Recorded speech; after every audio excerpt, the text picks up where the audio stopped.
Yo, yo, yo, everybody. What is up? What is up? I was so not ready for that.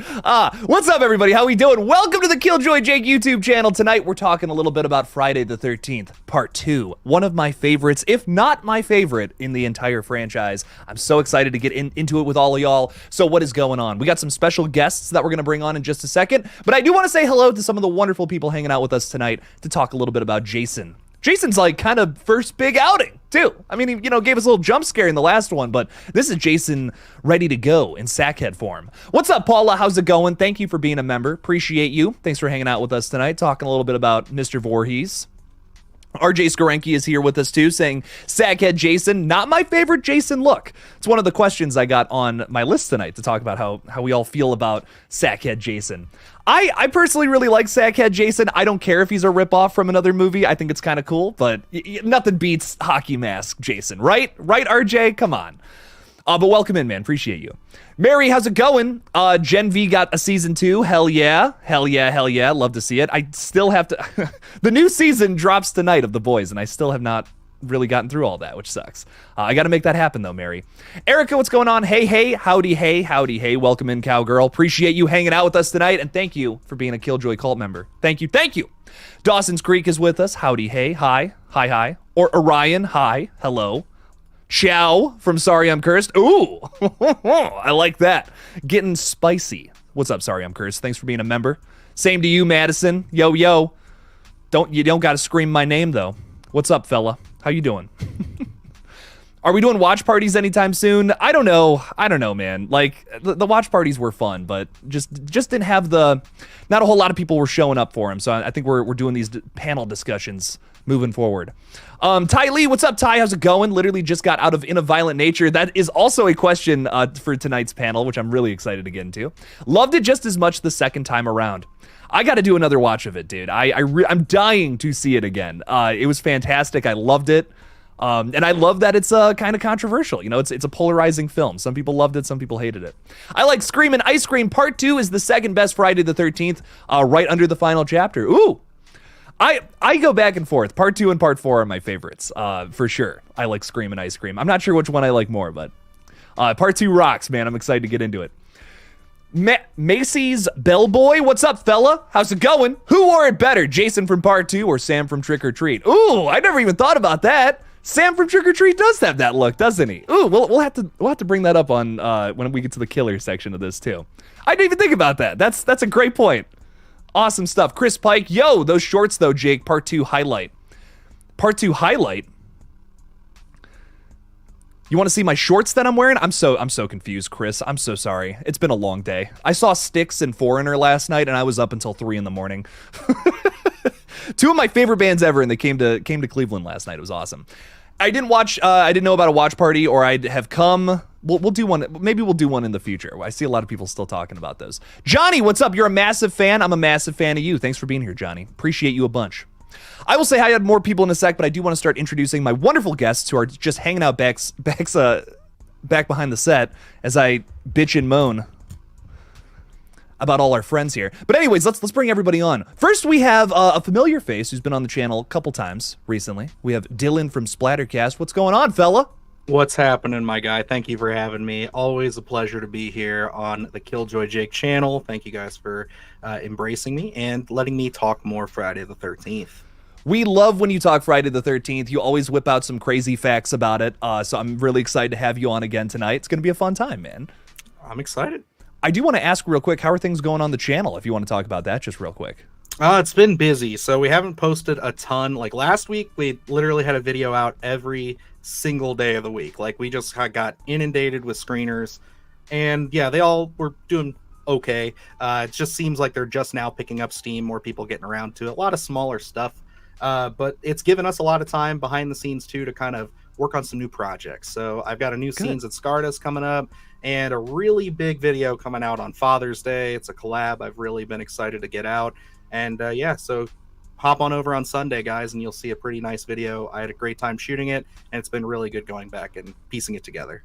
Heck yeah. Well, guys, go subscribe to Splattercast and check that out. I'm excited for it, man. Very good stuff. We also have a longtime friend of the page coming on tonight who I'm very, very excited for. Knight from the Night Watch Zone. What's up, dude? How you doing? What's up, man? What's up? It's good to be back. It's like coming back home, and we're gonna be talking about Jason, so that's good. Well, I miss talking with you. It's been a long time since our Lethal Collective days and covering Scream and all that. So I was like, I got to have you on to talk about one of your favorite franchises, man. Come on now. That's right, man. Yeah, no, it's been a long time, but I'm so glad to be here and definitely missed you. And it's great to be on here with these guys and getting to know them a little bit. And like you said, man, we're talking about Friday the 13th. I mean, that's just absolutely awesome because we sure as hell don't have a movie out right now. Theatrically, you know what I mean? Nope, that's still stuck in that metaphorical vault over at New Line, unfortunately. Maybe one day, though. One day. Oh, yeah, I hope so. Knight, I gotta ask though, man. How's the channel going? You just hit 30,000 subscribers recently. Congratulations. How's everything going video wise though, man? Man, just same old grind. Working. You know better than anybody how that goes. Just doing what you love to do and trying to make it so that your audience will connect with it as well. So it's been fun doing that. The community's been really cool. We're having a lot of laughs and doing some really, really fun things. So I can't really complain at all, man. I really can't. This is, we've said this before, but it's a blessing to be able to do this and to speak with so many other movie fans about something that means so much to you. So I'm happy. Hell yeah, dude. Well, good. That's really good to hear. That's why we do it in the first place, right? Build a community, absolutely. Have fun, be happy, talk about movies. Yeah. So it's great stuff to hear, dude. Again, it's a pleasure to have you on the channel. I'm so excited to get into a little Friday the 13th part 2 tonight with you. And then last, but certainly not least, is one of my favorite kill counters in the space. We have Brian from Slasher in Suits. What's going on, fella? Hey, what's going on? What's up, man? How are you? It's been a minute since you've been on the page, too. Oh, yeah, just grinding, doing that. I'm excited for all these summer horror movies coming up, dude, covering all of them, dude. Because we need a big hit, dude. It seems a little dry right now. I mean, everything's sort of underperforming, but, dude, I'm ready for it to fuck. Hell yeah, dude. What's been your favorite movie of the year so far? Just out of curiosity. Oh, well, I'd probably say Late Night with the Devil. Oh, man, I love it. I've watched that 4 or 5 times already. I fall asleep to it a couple of times. I'm going to agree with you on that. That's been my favorite, too. Very nice. Yeah, Late Night with the Devil was awesome. Real good. Yeah, and In Violent Nature, that's coming out on Shudder too. I mean, Shudder's crushing it lately. I mean, like Infested was dope. Yeah. Sting. Mm-hmm. We've had a couple of good ones, but man, dude, just like box office, they're not blowing up. But dude, Maxine's right around the corner. It's gonna do it. I think so. Oh yeah. Yeah, that marketing campaign's been fantastic so far. So I do think that that one's going to make some money. At least I hope. Fingers crossed. I would love to see that last little entry from the X trilogy do well. And I love Mia Goth too. Who doesn't? Come on now. Hell yeah. Brian, I want to ask, how's the channel doing lately? Slasher in Suits. Oh, I love it's cool. I mean, it's a little upswing. I mean, I'm like, well, in a Violent Nature did well, and I'm like, all right. I started to do like a couple other like side things with it and some shorts, and yeah, it's doing cool. It's like if there's a slasher movie coming out, I think it does great. And then something like a possession movie comes out, people are like, nah, we don't care. I don't. That's how it goes, man. That's how it goes. Sometimes I just go, dude, if it has violent deaths or something in it, yeah, sure, just talk about it and see how it does. And I don't know. Everything's like experimenting to see what works, see what doesn't, trying new shit out. I mean, It's so funny you say that because, I mean, right before we went live, I was just telling Dylan, I'm like, I'm thinking about starting a new series where it's just like kill orient, like something about kills in movies, because that seems to be what people respond to the most, or slasher movies just in general, here in the YouTube space. So that's where my mindset is right now too. So that's really funny. That's hilarious. But guys, just getting right into this. I just watched Friday the 13th Part 2, just did a rewatch of it. I definitely have some new thoughts, probably my 6th or 7th time seeing the flick. I love it. This is one of my favorites from the entire franchise, but I do want to hear what your guys' overall thoughts are on Part 2, and we'll do like a clockwise thing, or I guess this is clockwise technically. But we'll be switching it. We'll be going back and forth, but starting with Dylan, thoughts on Part 2, my friend? Man, I mean, I said it last week. For those of you who don't know, I'm a big Part 6 guy. That's my favorite of all the Friday the 13th. But this is easily top 5. I mean, where it falls in that top 5, other than 6, they're all kind of switching. But I mean, I love part 2. I think like this is the film where, oddly enough, I think the franchise really hit its stride. I think we finally figured out, okay, Jason's definitely the way to go. You know, obviously we talked about it last week with the first film having Pamela Voorhees. Like, that's an impact that you're only going to get when the film first comes out, or if you don't know anything about the franchise. So to people who are like seeing it and expecting Jason, it can be a bit of a letdown. It can be a bit of a, it's all right. I certainly love it, but I think that it's like for most casual fans, yeah, it can not really hit it. But this one, this really just feels like Jason's just fresh out of the box. He's still figuring things out, but he's wild, he's fun, and I gotta say, like, I think the movie just flows. It feels very much like that classic 80s slasher, camp slasher template. Like, it works for me. Yeah, I mean, I think I agree with all of that, Dylan. And for me, 6 is definitely up there. 4 is as well, of course. And I would definitely say Friday 2 is in my top 5 as well.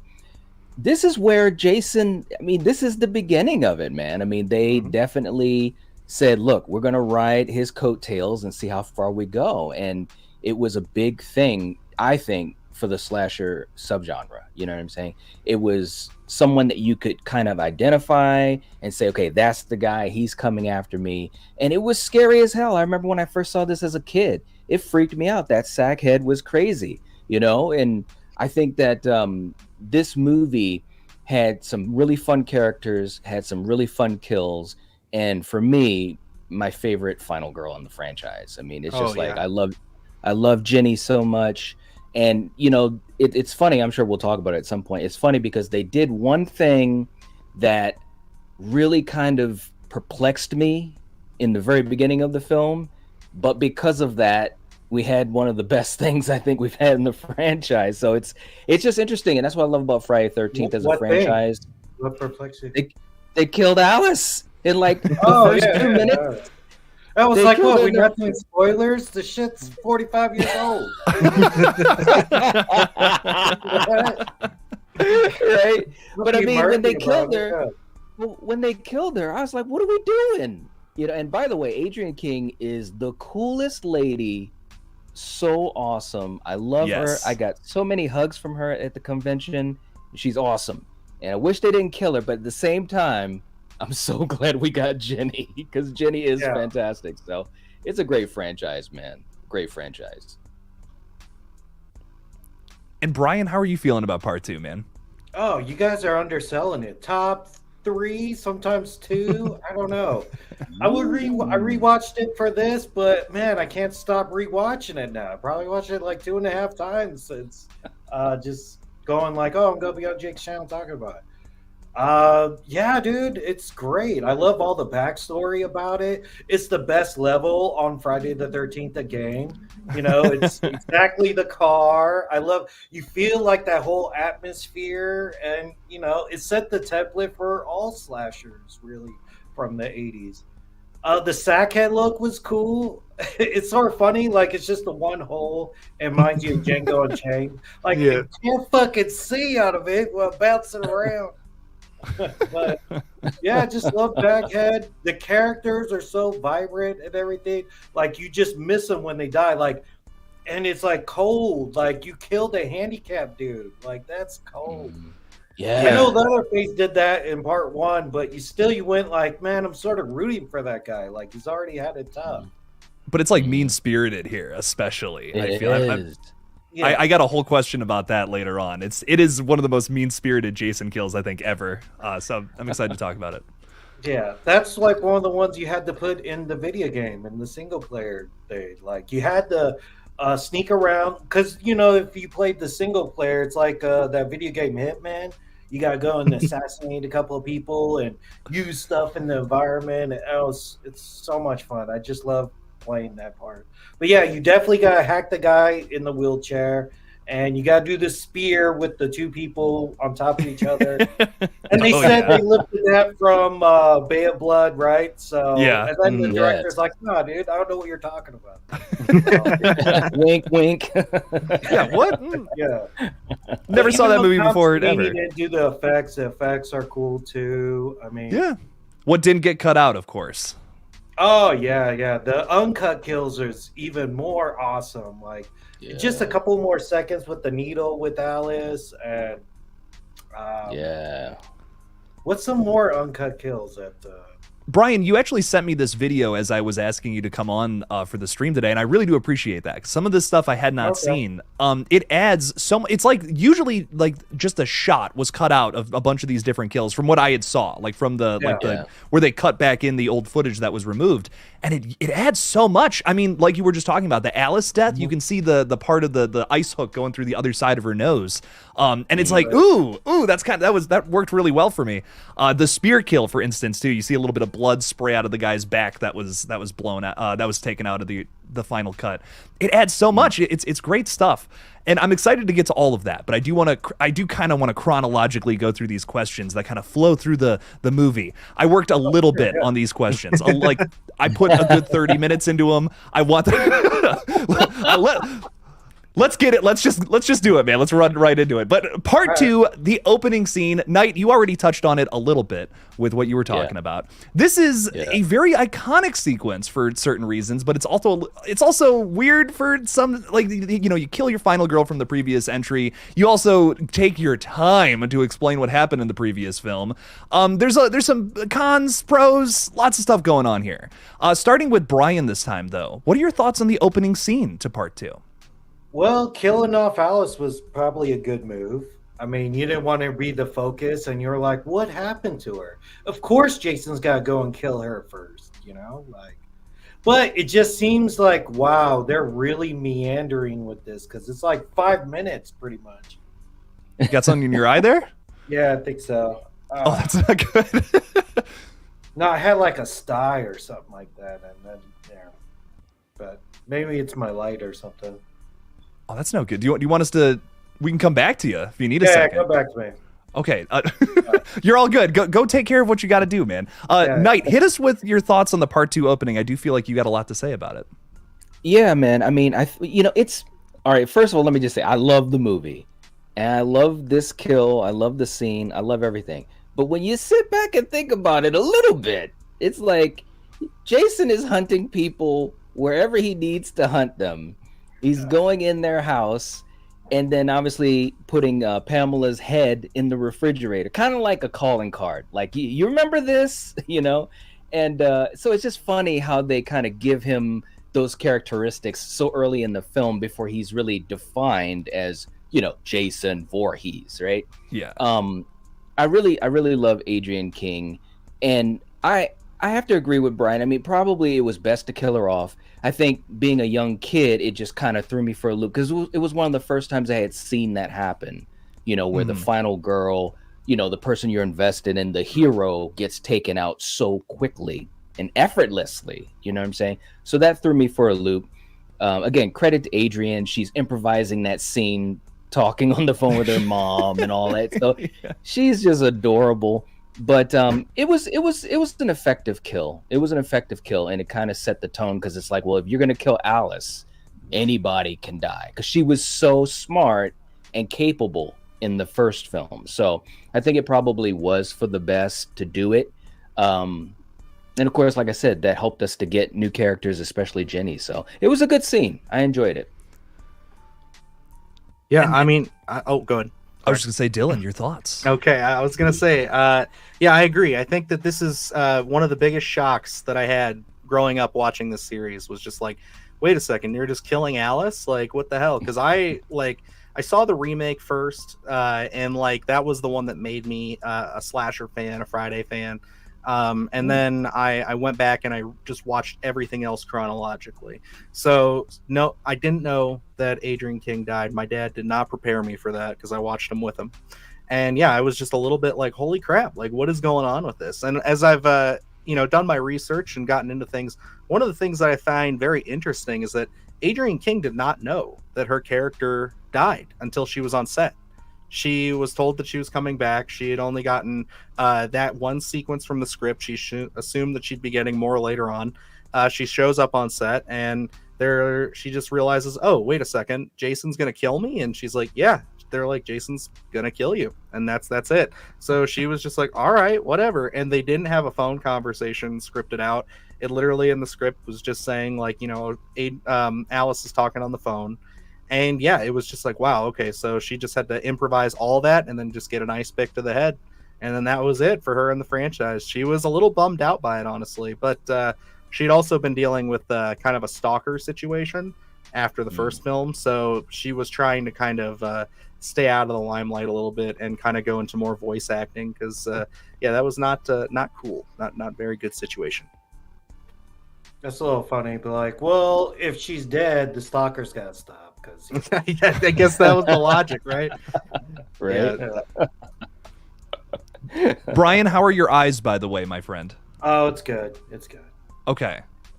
Is there anything else you want to tell the audience out there about the part 2 opening? Oh, I like that tradition. Like they could have kept that going because you have way too many survivors. Like I like it where it's like you have all the loose ends meet like after killing the final girl from the opening of the previous movie.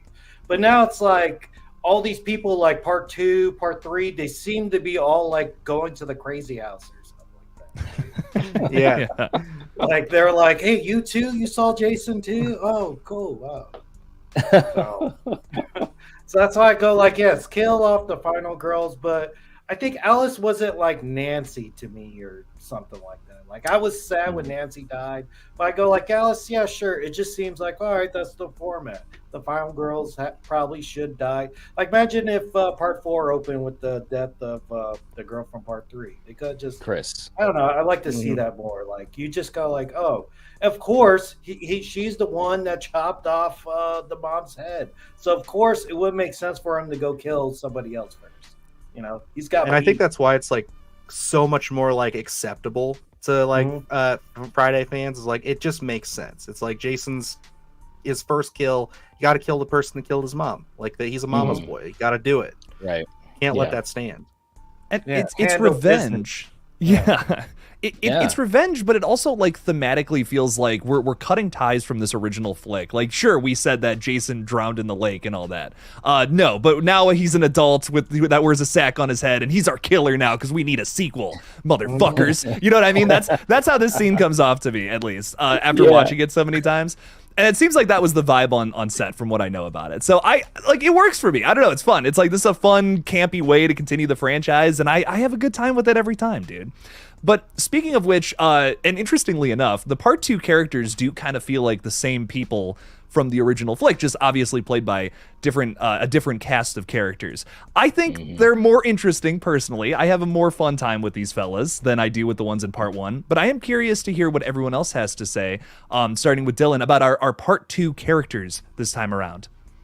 I do got to say, I only got to basically nod to it, but I also agree that Jenny is definitely my ride or die for the franchise aside from Tommy Jarvis. Like I love Tommy, but like she is the best final girl. I think she's got the most charisma. She feels like the most natural like person out of all of these characters. And I do got to say, I think maybe aside from part 4, I think the part 2, like Jake was saying, there has the best cast. I think like everybody feels like they belong. Like everybody kind of feels like they're supposed to be like at this camp. They don't feel too old. They don't feel like adults playing kids. And I really like it. I think that I think it's Ted this time instead of what was it? Was it Ned last time? Ted is so much more entertaining. I think that's a funny trope that they kept running with. I like Paul a lot as the like head camp counselor. He doesn't seem like a pretentious douche or anything. He seems like he's genuinely trying to keep this thing together. And yeah, I just think all in all, like everybody's just way more like down to earth and not trying to be like a movie character. It seems like in some instances, there's definitely are some characters, but yeah, everybody's real down to earth. And of course, his name is escaping me. I think it's Mark, the guy in the wheelchair we were just discussing. Yes. Yeah, Yep. just absolutely the most heart-wrenching death in Friday the 13th, in my opinion. Dude's about to get laid, about to have a great night. You know, he's just is downtrodden, and then he just gets smacked. And not only that, pushed down the steps. You can't do that. That's just so mean. It's such overkill. Like, gosh. I was happy for her too. I was like, all right, she's Yeah. because She was chasing him. She was chasing him. I was rooting for him, dude. I was hoping they'd get together. Absolutely, man. I think, you know, there's so many good characters in it. Like you were saying, you know, Ted, he was hilarious. I want to give a shout out to Terry, because wow, just, you know, she was she was just a firecracker. And of course, you know, Mark, I really liked him. You know, it was cool because obviously he's in a wheelchair, but he was kind of a cool, badass guy. You know what I mean? And he wasn't really an easy catch or anything. And I really appreciated that. Of course, you got Sandra, who later on you have her brother looking for her and so forth.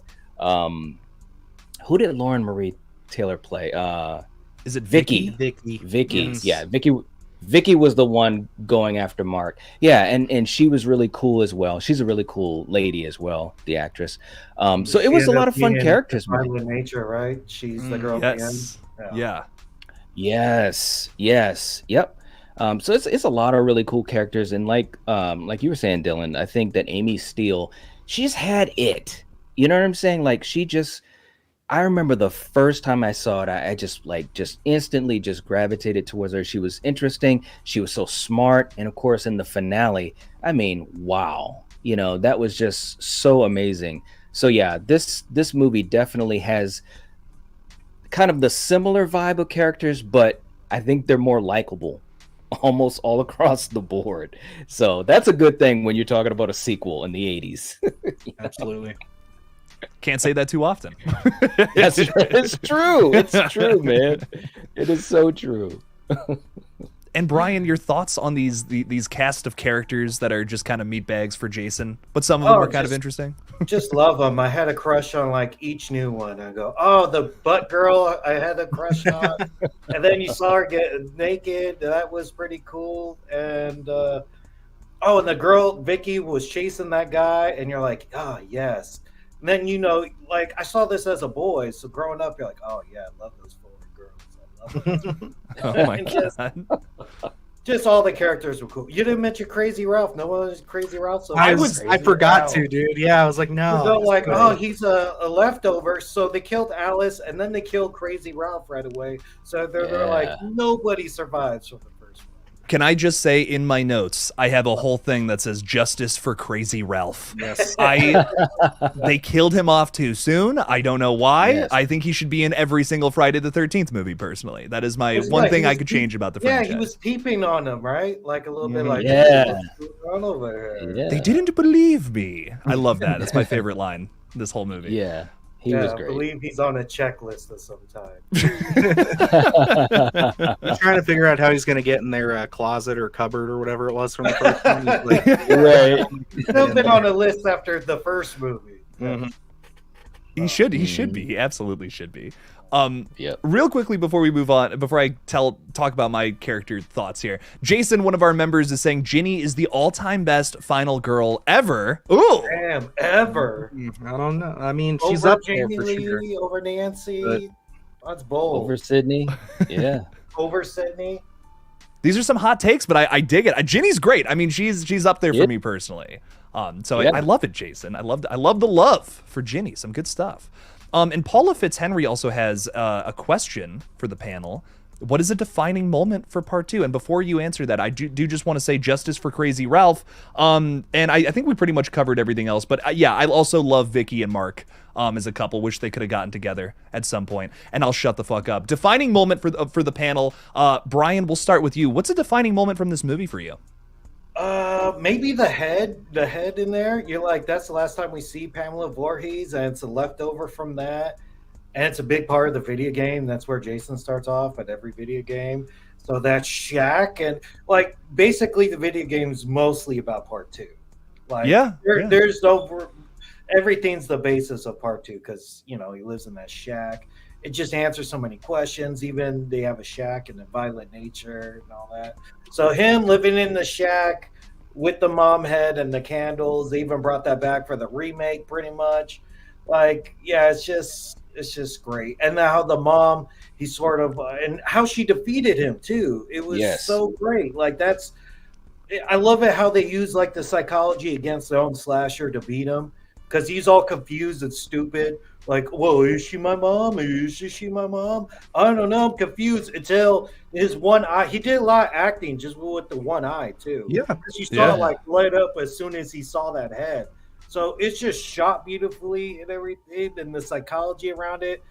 I don't know if she needed a degree to figure that part out, but she was like sympathetic towards Jason, and she's like, I went to college for this and such. So, I don't know that just how he got defeated and all that. That's the fight. And Knight, Yeah. what defining moment for you, man? Yeah, no, I absolutely agree. I was going to say specifically, that whole scene and what Jenny did. I think, first of all, it was a callback with Pamela to the first film, and also kind of giving you that really vivid picture of Jason, his connection with his mother and how far he's still memorializing her and so forth. And Jenny thinking on her feet, man. It's like when that was happening, I was like, holy shit, this is a good idea. Yeah. And it was cool because like Brian was saying, you've got that moment where he stops, mother is talking to you, and shout out to Betsy Palmer too, you know what I mean, because it was kind of cool to see those types of things, just the little callbacks to the original. And I don't know, man, I think that was easily, for me anyways, the most defining of part two. That was the defining moment, man. Oh yeah. Dylan, are we going 3 for 3 here? I was going to say I agree with you gentlemen both. I think that is the defining moment, but just to be a little bit different, I think the moment that probably defines this movie the most, in my opinion, is the final shot. Is Jason busting through the window, seeing him maskless for the very first time, unless you really want to count him as a child. But actually seeing him for the first time in that movie, it's such a great jump scare because, again, just like the last movie, it's like, they have the reveal, well, not like the last movie, but the music from the last movie. But they reveal, Muffins is still alive, which, gotta say, if we don't get a chance to say it, that cut between Muffins walking up to Jason and then the hot dog, love it. Absolutely love it. But just him busting through the window, it's always something that'll stick out in your mind whenever you think part two. It is a defining scene. But yeah, I mean, I cannot deny it. What you guys talked about there with Jenny thinking on her feet, putting on the sweater, like Brian was saying, it defines the games, it defines the whole franchise going forward, because it really puts into perspective how we can manipulate Jason, how we can kind of at least find not a weakness necessarily, but a way to slow him down. So it's like, I have to agree. In an effort to be different, because I think you all gave some great choices here, I'm gonna go with how Alice Hardy dies in the opening. I feel like that's a defining moment for like a completely different reason. She opens the fridge to see the severed head that she was obviously responsible for in the previous film, and then gets stabbed in the face. I feel like a lot of this movie is like, we're gonna keep this franchise going. We don't care if it doesn't make sense. We want to have fun, and this is making a lot of money. Let's keep these going. But besides that, it's a really fun continuation. I love that we're focusing on a brand new killer this time around. It almost feels like we're resurrecting John Carpenter's jukebox of horror idea in this new, like, modern wave for the time, obviously, kind of feel to it. And I love it. I vibe with it. This movie is just so much fun. I would love to be a teenager in the 80s and go see all of these movies when they're coming out, Like, I would kill to have that experience. I remember I watched them all back to back, like when I got the box set, and I'm like, these are so much fun. Oh my God, I love these. So I would kill to have that experience. But I really do think that that's a defining moment. The third act, of course, is fantastic too. But with the most recent like big horror hit for a lot of fans being In a Violent Nature, a lot of people have drawn some comparisons to part 2 specifically in that flick. If it's, you know, Laurie Marie Taylor, who of course is in the film and also plays Vicky in this movie, but there's a lot of weird similarities in terms of kills, in terms of the killer. And I'm just curious how you guys feel that those two compare to each other, if you like one more than the other or vice versa. Dylan, starting with you, what are your thoughts on In a Violent Nature compared to Friday the 13th Part 2? Oh, I mean, comparatively, it's I'm gonna say part 2 is still my favorite. It's probably just because I've had more time with it. It's an all-time classic in my mind. But you know, I think that In a Violent Nature definitely pulled from the right strands of DNA. You can definitely see a lot of. I think we said it in our spoiler review that it's like so many of the moments were pulled from the like original like 4 films of Friday the 13th. Like you could tell that was a pattern for them. And you know, obviously part 6 when he becomes a zombie, that's a big portion of it as well. But yeah, just the idea and the way they frame shots and the way they brought things forward, I think that there's definitely a lot of love being shown to those early Friday the 13th films, and part 2 especially. I would say that it's definitely a good comparison. But if you're asking me to pick a favorite or something like that, still part 2 for me. I can't. Recency bias isn't going to get me on this one. I agree with that. I think part 2 to me is the better film. Obviously when you're homaging stuff like Friday the 13th, it's tough to do because there's a charm to those movies. You know, it's the 80s. You were very low budget. You were just trying to make things work. You had a lot of people who it was just lightning in a bottle, you know, and these were things that you really hadn't seen at that level beforehand. Now we know, you know, we've had this franchise for a long time. We've had its imitators, and now we have people that are paying homage to it, which is great. You know, and In a Violent Nature does a pretty good job of that. But I think there's a charm for the Friday the 13th films, especially those first like 8. You know, there's just a charm to those films, you know, the Paramount 8. So for me, I'm always going to probably lean towards those films rather than newer films because I've spent more time with them. But also, it's just a vibe. Like, it's just something that hits different with those older films, you know? Yeah. I agree. Yeah, part 2 is better than In Violent Nature. Yeah. We need a score. It needs a score. I did a video. Yeah. I just did a video. I put the Friday the 13th score on a clip of A Violent Nature, and I thought it was better. So, when he's dragging the body and he throws the head through the thing, that got laughs in my theater. Like, I think people were so like, oh, it's a slasher movie. I want to laugh at something. Like, it wasn't overly funny, but that part got a big reaction out of everybody.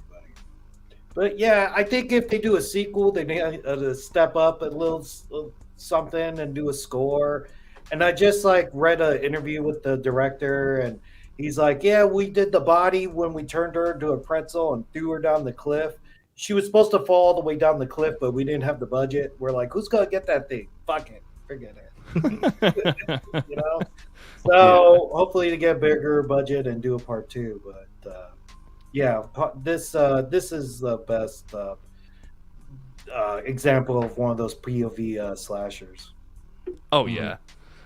Yeah, I mean, I do agree with you guys. I think the part 2 vibe is just undeniable. You know, Harry Manfredini's score. I love some of the ridiculous shots in this movie. It's so much fun, and it's your typical 80s slasher in every sense of the word. And for that, like, it's just got this undeniable vibe about it that In a Violent Nature just doesn't have.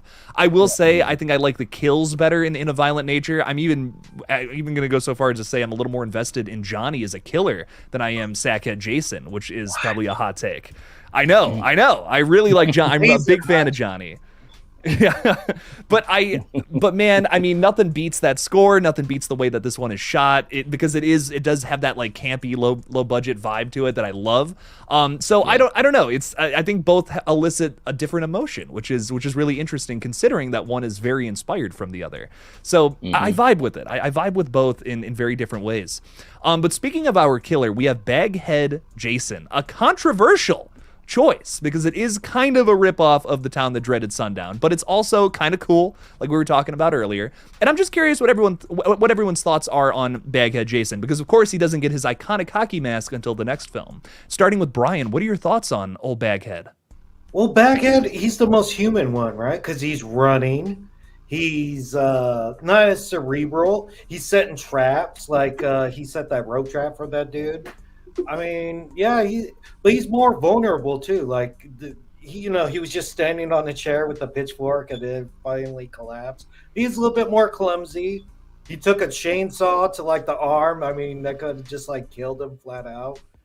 But yeah, I mean, to compare the both of them, yeah, he's pretty one of the stronger characters in the game too. So I like Baghead Jason, and they even did him in the remake as well. And even when he first started running in the remake, you're like, oh shit, I forgot he can run. It's been so long.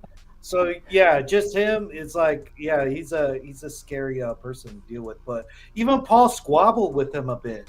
Like, you don't see anybody like wrestling or going up against Jason like that. When after he becomes like a zombie and like you could just punch your head off with one head. So he's a good mixture of like, is he human? Is he not? And yeah, I love it. Paul had a chance, man. Paul had a chance to do something there, man. He should have been taking some MMA classes or something, because like, it's like, come on, man, you gotta save your woman. But no, Sackhead, my brother likes to call him Sack Boy. He's cool. He's cool, and it was a different vibe, and he was very human and kind of, it was hard to tell what he was going to do. So I like that he wasn't as predictable. As far as the look, I still prefer the hockey mask, and especially, in 3 when he gets it, and 4 with the great Ted White, and obviously later on with CJ and Kane and all of those guys. But there's something cool about this one because it is different with the sack head. You know what I'm saying? And I do appreciate that. And there were some great scenes. The chase scene at the end was great, and when he's running, I mean, I was like, whoa, it still kind of gets you as far as that energy. So I really did appreciate that. And he'll always be special in the franchise for me.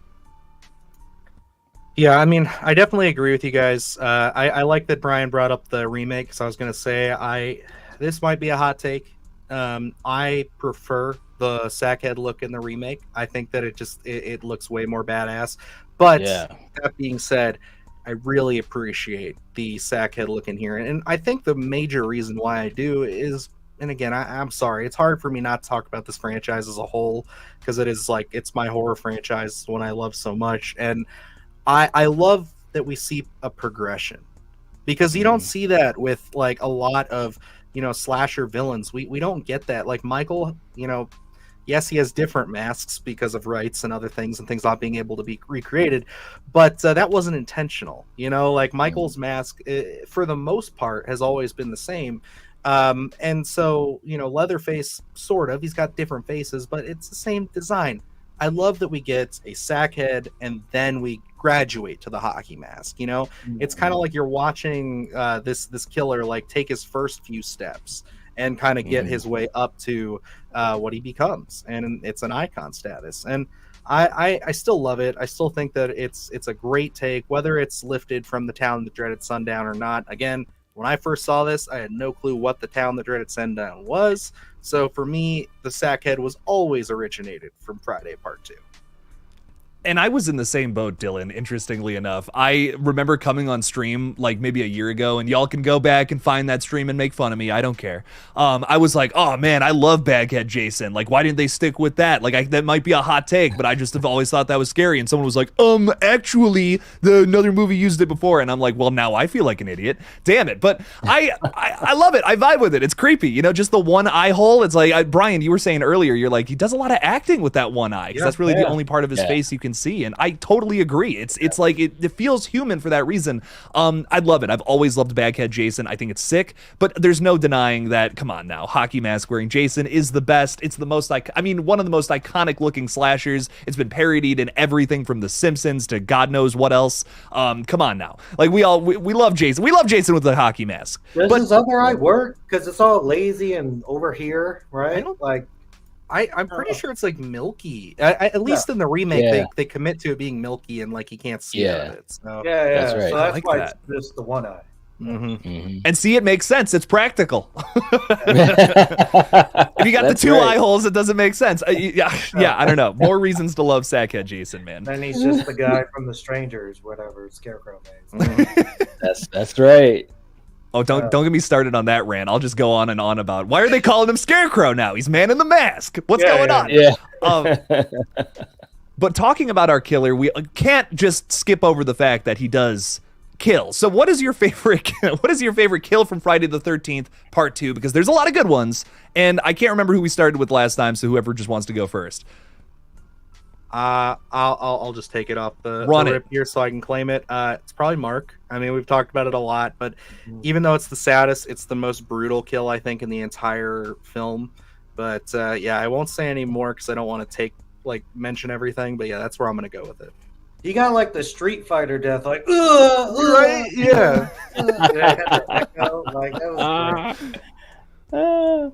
I mean, Mark is definitely the one that stood out for me when I first saw it as a kid. You know, the thing about that kill is that it's also great atmosphere. You know what I'm saying? Oh, yeah. Because it's dark, it's rainy, and the thing that got me was, okay, once he gets killed, that's one thing, but when I saw him going down the stairs, you know, it just looked so real, and every time he'd hit a step, it was kind of like ooh, ooh, ooh, and I don't know why I felt that way, but it just hit me like that, you know. Sandra's death, I felt kind of bad about that too. It's like, wow, guys, that's a bad time to get shish kebabbed, you know. So, Yeah, dude. Oh so man. I'll throw that one out. But she was underage and she was supposed to be nude, and they went, "Oh shit, just cut that." Yeah. It happened, guys. It happened. Oh. Yeah, Well, that big was yikes probably there. my favorite kill too. I guess, yeah, just rah, get them both. And in the video game, it's the girl who's on top of the guy. And, Mhm. Oh. Mm-mm. Oh, really? Okay. I think I might have missed I don't that. know why, because you don't want to see Wang if he's on top or her boobs or something. So I don't know. Technically, in the video game, that's how they do it, and it's like a 2-for-1. And he also did that like a Jason 6 and poke both of them, you know, with like a spear. Yeah. So Yep. yeah, I like it. It's his most efficient kill. That's why I like it. Definitely. Yeah, 2 for 1. Mhm. 2 birds, 1 Yep. stone. I That's really right. like that one too. And who does it and just falls asleep on the person? Like they're still cuddling in a weird way. Like I don't know. I don't do it that way, but I and also it's like they just did it, so it's the best time to die. And I just love something like that. And it makes it a good reason. That's why he's killing these people. They're having Yeah. sex and breaking rules, And that's stuff why like he that. died, you know, in the first place, right? So it's a good setup. It's a good execution. It's sexy. Mhm. That's why I love it. I had a very similar setup for our trim season review earlier this week, where I said these characters never stood a chance because they were smoking weed from the moment the film opens. You know, it's like That's don't right. do drugs, don't have sex, you're dead in a horror movie, bro. But That's right. I wanted to mention this in case it didn't get mentioned, but I also think that the hammer to the head for the cop or the sheriff, whatever he was, that's also pretty brutal to me. I remember that one, just like the idea of the claw hammer just in your skull, and he's still alive there for that brief couple of seconds. Yeah. That one always gets me. It always reminds me too of Halloween 2, because I Yes, think I they was do a just very about to say similar that. thing with the guard. Yep. Sheriff Garrett. Yep. I've watched this movie with friends before, and they've told me, they're like, "Oh, that scene was so goofy," and I'm like, "I thought that was brutal, dude. Like the quick shot we get of the hammer going into the head with the hair. I don't know. That's upsetting to me. I love that kill, dude. Yeah. No, that's excellent. I still think the Mark kill is probably my favorite. I hate to sound so like such a normie, but I love it. It's mean spirited. It's Jason's like nastiest maybe not nastiest kill, but it's his most mean-spirited kill. I think Art the Clown would be proud of this moment. Yeah. I just love it. It's so over the top and crazy, and the fade to white at the end is so weird. Like I've always thought that was Yeah. strange.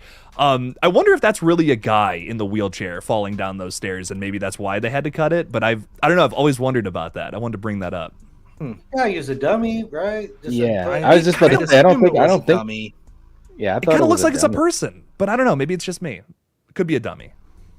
Yeah. But crazy thoughts there. But yeah, obviously the MPA did cut out MPAA at the time, I should say, cut out a lot of that footage. And Brian, I gotta put that video in the link of cool, the description here or something. Thank you for sending me that again. It was really cool to see a lot of that footage that had been cut out. I Some think they great just kills. unearthed that. And it's like, dude, they could totally do a George Lucas thing, release it in theaters, put it in HD, use AI to clear up all the other stuff, and release like a new version of it, right? Or when they do a 4K eventually. It's a crime this isn't on 4K. That's actually a great point. Yeah, there is no 4K of this, Mm. so could do that at some point. That would be cool. Let's get all those kills back in there. Right. Now, we kind of already touched on it a little bit, but I did want to kind of like wrap this up a little bit by talking about our third act, which is very iconic. It's been parodied in other things, like I was kind of talking about earlier. Pamela's Voorhees head in the shack, and we're using child psychology on Jason to fool him. Brian, we'll start with you this time around. How are your what are your thoughts on Ginny stopping Jason Voorhees with her little knowledge on kids? Oh, we talked about that earlier, but it's like, of course that was going to come into play somehow or the other. They just would just mention it. But yeah, did you need to agree to do that? No. And it's cool. That's how you kill Jason in the video game. I was hopefully that they would make more levels. Like I knew like they stopped at part 5 and like maybe part 6 you could drown him in the lake, or you put the rock on the boat, or you do something cool like that. You kill him more creative ways, or hopefully they do another Jason video game and they give us that. But yeah, the third act is pretty cool. It's a big old chase scene, and yeah, it's like Jason's a bit vulnerable. He's a bit clumsy at times. He's not the unstoppable killer, but he's also running and terrifying. And he picks up a couple of different weapons. He has a pitchfork. You know, he's very varied in this whole chase scene. And are we all in agreement? Did Paul just like leave? Like, fuck this. Yeah, right. I always thought like he probably got carried off or something, but like, I don't know. Like that was always something I always wanted like resolution on, because she's just like, where's Paul? Where's Paul? And then they never touch on it. You know, Never. One of those great mysteries. Ted did get away, though. We do know that. Ted was at the did. bar. Yeah, Ted, like, I'm not stupid. I'm hanging out at the bar. He was an alcoholic. He was probably it was their after hours club and stayed out all night doing coke or whatever. And finally came back at like 7 in the morning, like, fuck, everyone's dead. What happened? What happened? What did I miss? Yeah. So he did try, like, I'm not going back there. He's the only one that listened to Crazy Ralph, right? Like, Yeah. Yeah. Didn't even think about that. Wow. Yeah. He heeded the warning. He did. Right. But Knight, your thoughts on this third act, iconic third act, maybe one of the best from the whole franchise. No, I agree. It's up there for great third acts. And I think what was also cool was you're getting chased by Jason, and Ginny as a character is so human. You know what I'm saying? Like, she is scared shitless. And Amy Steele projected that, you know, and she's just trying her best to stay one step ahead of him. She's hiding out, you know, over by the car, and he's looking around. That's the other thing too. Jason, obviously being human like this, I think in some ways was even more scary than his iterations in the future sequels, right? Because he's like looking around, you could tell he's like just so invested, man. He's energetic, he's trying to kill her. And of course, once she gets into the shack, I'll never forget, man. I was thinking, okay, now she can't get out. What is she going to do? I really thought that it might be over. And then, of course, she looks over to the side of her and she sees Mrs. Voorhees. And I'm like, well, what are you going to do now? And like I said, it was really cool because it just kind of kept taking you through another moment, another phase to push the tension, to push the moment, to push the fear. And it's a great third act. It really, really is. I love it. Yeah, I mean, I agree. It's definitely, of all the third acts, other than maybe part four, it feels the most like final. Like I know that's weird to say, but it feels like this is something that's like the climax is earned. Because like yeah, part three, we're kind of just running and gunning until we get to the end there, you know. And you know, to an extent, although I love part six, you know, they do get him out on the boat. It does feel a little bit more final, but not as much as part two and part four. Part four mainly just because of what happens to Jason. But here it's just like, yeah, the fact that she's able to psychologically, you know, trick him, and we really get to see that vulnerable side of him. And again, it just shows great wit, great smarts on Jenny's part. And I think that's why or Ginny's part, sorry, I think that's why we like identify with her and love her so much. And it's not just that; it's like all her moments throughout the film, but that really caps it off. Where it's like she's a great adversary to Jason.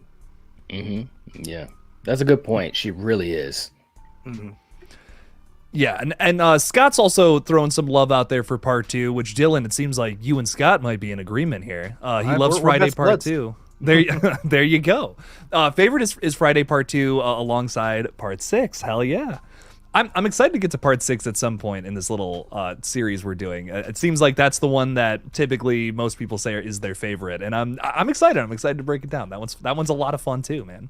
But yes, I love this third act so much. It's probably my favorite third act in the whole franchise. Even though part four's Jason death is like one of the best moments from just this whole series. I love it so much. That is excellent too. But I don't know, there's something about this that's like this is the way to stop Jason in my mind. Is like you gotta put on the sweater, you know, you gotta have that stand in front of the head, don't let him see it, pretend to be his mom. That to me, like, that works in my brain so well. I love the way that this is written, how it's executed, it's creepy. My favorite shot of the entire movie is in this third act where you can see Ginny in the little shack and then you see Jason running through the window. That is so scary to me. There's something about that in this movie that it hits a nerve that I love. I absolutely dig it, big time though. But now that we're kind of at the end here, Jason has been defeated, or has he, with that last little jump scare? I want to hear your guys' thoughts on this movie over just like last little closing thoughts on Friday the 13th part 2. And Dylan, we'll start with you, my friend. I mean, we've said a lot of really positive things about it, and I think it is just because it has the most human characters. It has the most relatable characters in that. I think it sets that formula really nicely. It sets us into that camp formula, and that's why, like Brian was referencing, where it's like the game. They really start off there.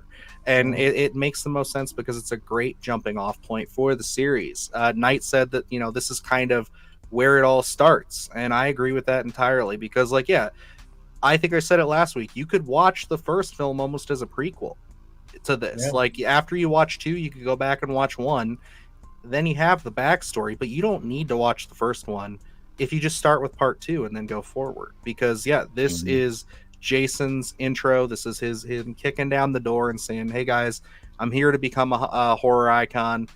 There's nothing negative I could say about this movie. You know, it's like, and I might be biased here a little bit, but I love this one. There's a reason it's in my top 5, and yeah, that's pretty much all I got for it. Hell yeah, dude. Nice. You know, yeah, we've said a lot of great things. The one thing that comes to my mind too is that when you think about the success that the first film had, and the whole idea of Jason coming out of the water at the end, which was supposed to be a dream, and Tom Savini is still like, there is no Jason. There was no Jason, you know? Oh, yeah. But to think about now how creating Jason as the killer in part 2 was like the greatest thing ever, you know, for the franchise. And I think also for horror, because if you think about it, at this point, you know, Friday 13th was so successful. Other slashers, you know, emulated it to some degree. Obviously, Halloween, you know, was influenced by the brutality, and, you know, obviously then we get Nightmare and stuff like that in '84. But this was a big thing for the genre, I think. It really was, and I'm glad that it worked, because it could have failed easily. It could have failed easily. If nobody was invested in this guy in a friggin' sack, it would have been over, right? But it was done so well, and you had great characters, like we've said before. You had such great characters and a great final girl that it worked, and it was such a different vibe from the first one, because the first one is a mystery. In this one, it's not a mystery. We know who's doing the killing. He's that guy right there. What's his deal? And it worked, and I'm so glad that it did. And that's why, for me anyways, this movie is always going to be special, because this is, you know, like I said earlier, this is where he started. This is where he became the killer. And yeah, it's an awesome film. I'm glad we got a chance to talk about it, because I don't think people talk about part 2 as much, you know, and I put that on myself as well, as a huge Friday fan. So I'm glad we got a chance to talk about it. I really am. I totally agree, man. I think part 2, and something I want to piggyback off of right there that I just thought about, is I think this one works so well because it's connected to the first one, but kind of just does its own thing. It's like, yeah, we still have another killer. Like, we still have a loose end kind of to deal with. It's something you didn't even think of from the first movie. It's like, oh, well, was that just a dream? Is the boy grown up now? Like, what was going? That was left kind of mysterious at the end of the last flick, and it weirdly does set up a sequel. So I actually kind of got to disagree with Tom Savini there, who like declined to be on this movie because he's like, well, Jason's he was a dead boy that drowned or whatever. It's like, no, there's a loose end there, and I love it. I think that's why this connected with people so well in such a strange way that I think a lot of people didn't see about the flick, who declined to be a part of it, and then, you know, the franchise went on to make 12 movies, and maybe we'll get a 13th fucking movie at some point in the future. Man. Fingers crossed.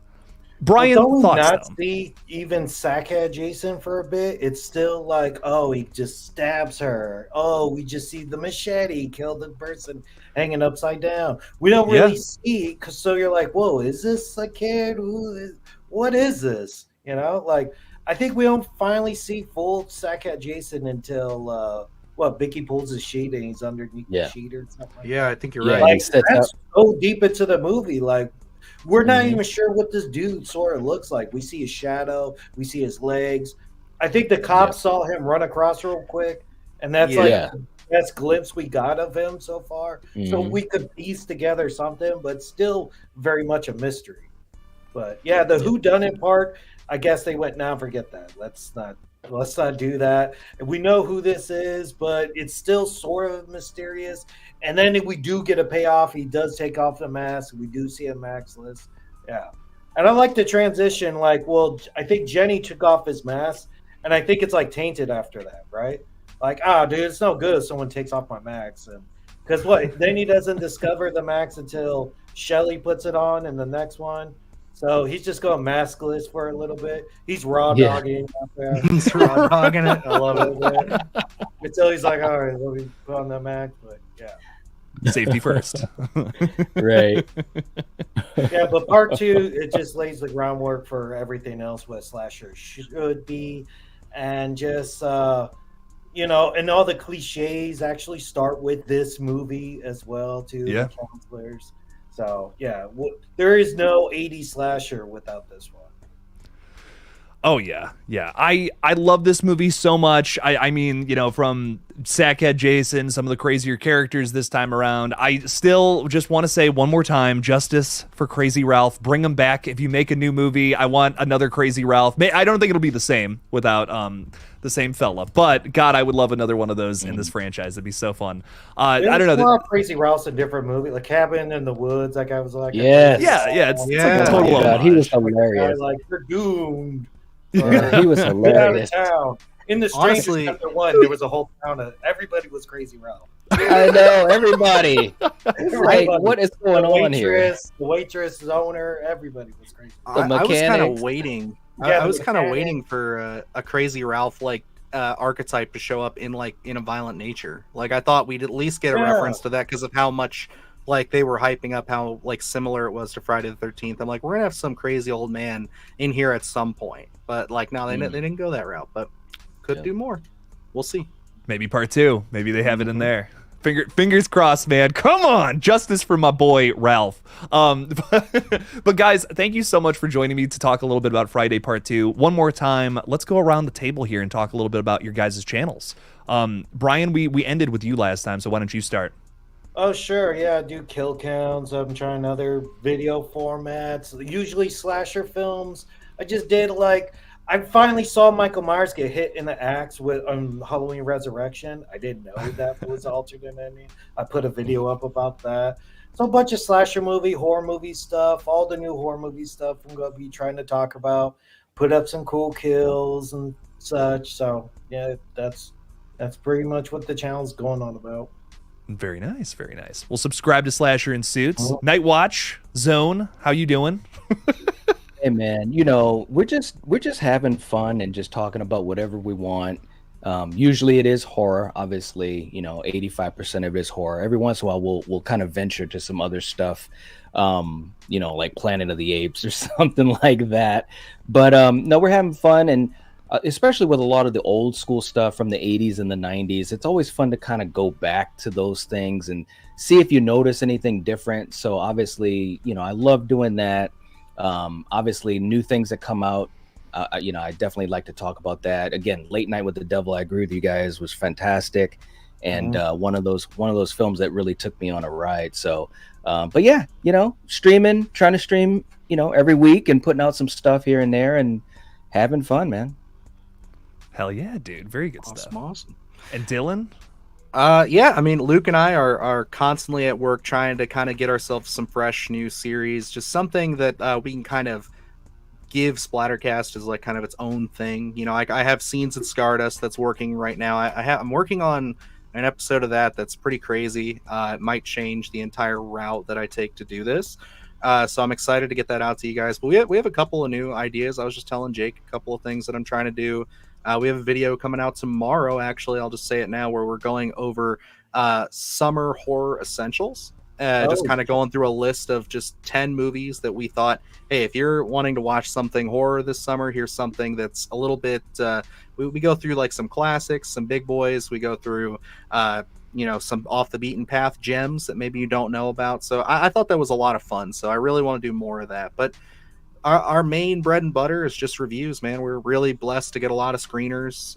You know, I'm always working my way around with the emails, getting things like that. So if you guys want to find out what's new indie horror wise, pop on over to Splattercast. We're always checking anything out. So very nice. Well, hell yeah. Go subscribe to all these channels, all very good stuff, all very good friends of this page as well. So thank you guys all for joining me. And real quickly, before we sign off here, Scott Royston has just gifted some KillJoy Jake memberships, which I greatly appreciate, Scott. Scott, by the way, he gifted memberships right at the end of another stream, and we had signed off before I got to thank him. So, Scott, thank you so much for that the other night as well. Those people who got those gifts are Fried Chucky, Melissa Wildcard, What Lies Beneath, Jake Boss, and Nico. So thank you guys for all joining the KillJoy cult. I got an update on my short film coming this Friday, so that's literally tomorrow. How about them apples? hell yeah, dude. Oh, nice. Very exciting stuff. So thank you guys so much for joining us tonight. Really appreciate you all. And as always, don't forget to kill it out there, y'all. See you next Thursday for Friday Part 3. Peace out, dudes. Peace.